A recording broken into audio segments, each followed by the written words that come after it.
I'm Dr. Sugar, your internet doctor, here to continue our discussion on trigger point injections.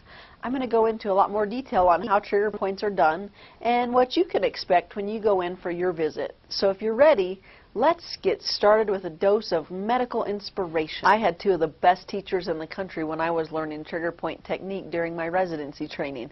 I learned from the great Dr. Ben Dates and his protege, Dr. Brian Shelley. A trigger point injection involves administering medicine directly into the area of the muscles that's the most tender. Your doctor will begin by palpating or pushing on those muscles in the area where you describe significant pain. They are then going to identify which distinct areas cause you the most pain. They will generally be able to feel a taut band of muscle spasm, perhaps even a twitch, and you will generally feel more pain when they push on that particular spot.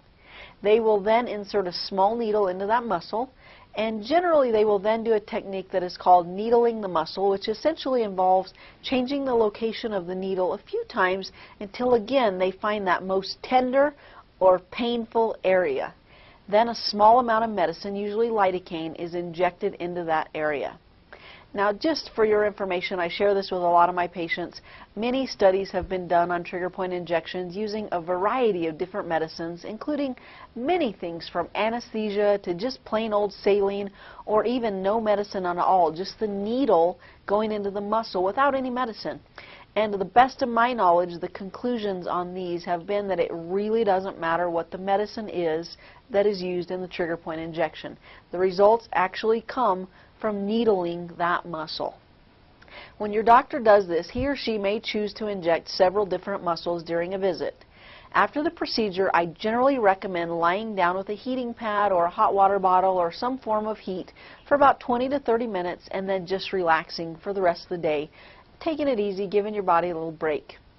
Now, sometimes you may feel a little sore after the injection, so on the day you get an injection, maybe take a couple of Motrin or Tylenol, but generally people will have quite good relief from the pain for a period of time. Now, I do think it's important to share with you what the general history or the general nature of trigger pain, myofascial pain, and trigger point injections are, so that you understand what I mean when I say a period of time. So, one way to think about this is to think about your muscles going into a painful spasm.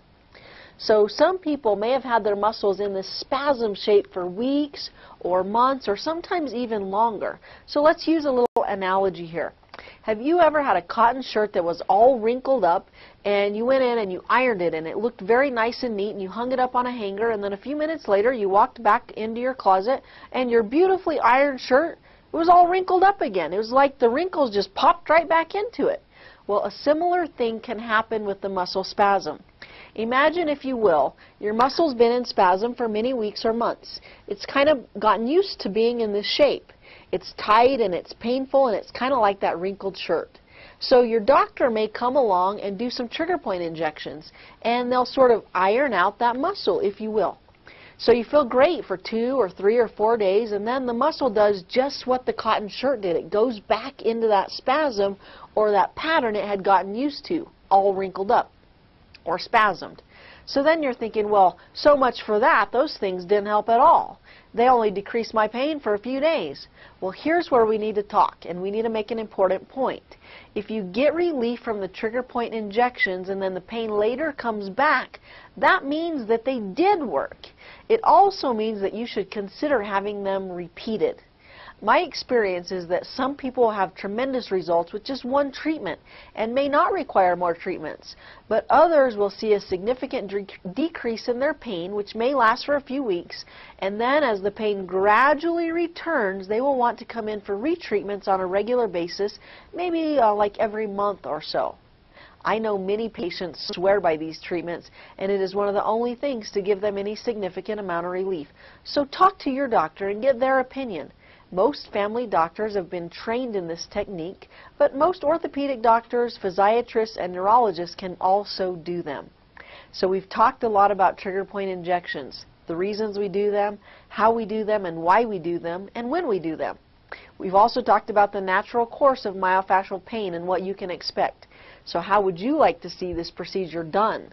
Well, we're in luck today because I was just getting ready to do some trigger point injections. Would you like to watch? I'm Dr. Sugar. Be sure to watch part 3 of our series on trigger point injections. In the next section, you can watch me do trigger point injections. If you have a condition for which trigger point injections could be beneficial, remember to work with your healthcare team to make a plan that works for you and for your lifestyle. Now go to that video content library and let's do some trigger point injections, okay? I'll see you there. Sugar.